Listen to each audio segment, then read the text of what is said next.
Hello and welcome to day 10 of my coronavirus diaries, Geriatric 1944 here, otherwise known as Jonathan King.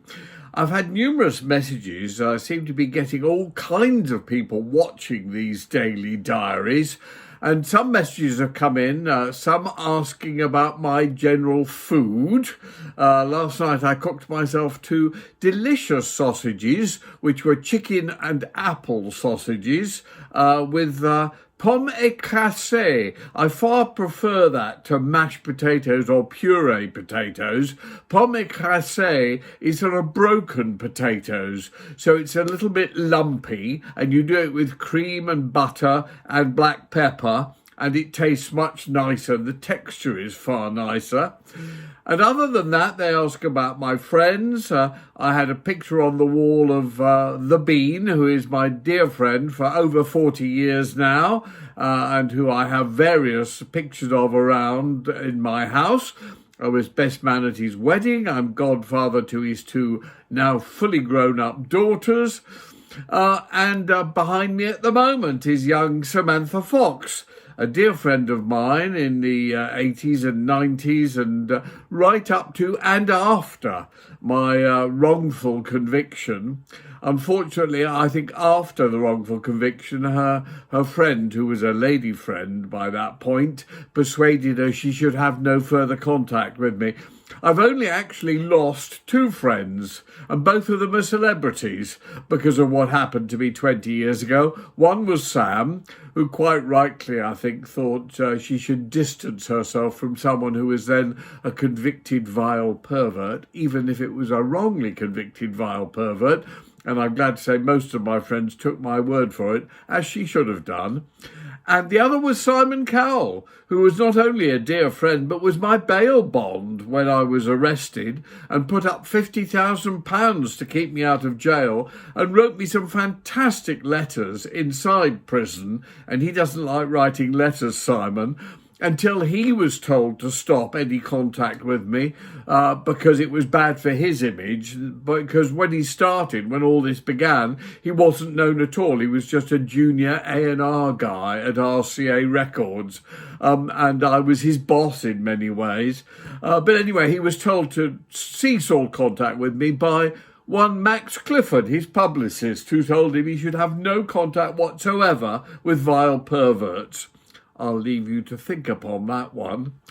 But 99.9% of my friends stuck by me and are still dear friends to this day, I'm glad to say.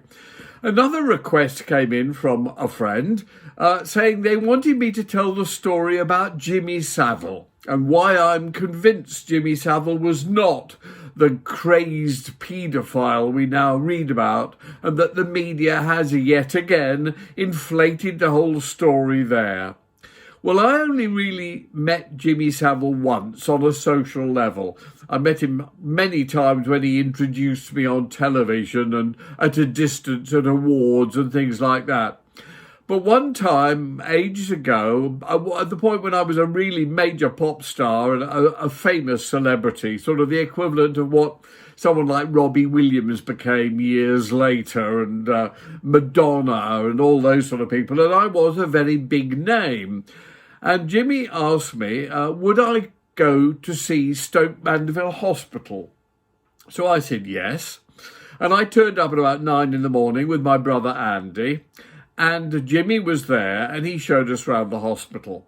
Well, the first ward he went into was a private room, and there was this woman lying there, and she'd broken her neck in an accident and was paralysed from the neck down.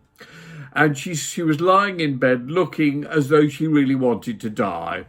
Jimmy bounded in like Tigger and said, now then, what's going on here? Why has this beautiful lady not had her hair done? It's disgraceful. She knew I was coming in today. She needs her hair done. Do her hair now.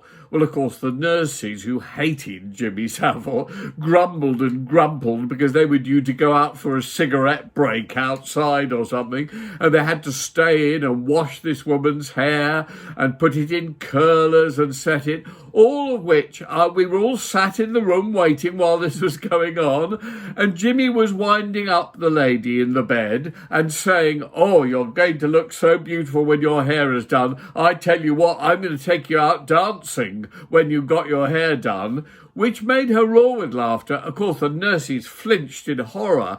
This woman was paralysed from the waist down. She would never walk again, let alone dance. What a ghastly thing to say. And then, worse than that, he said, "And you're going to be so gorgeous, I tell you what, I'm not going to be able to resist. I'm going to jump into bed with you and have passionate sex with you." Well, at this, the woman, of course, roared with laughter. The nurses again were appalled. This dreadful man, this ghastly DJ, actually implying he was going to have sex with a woman.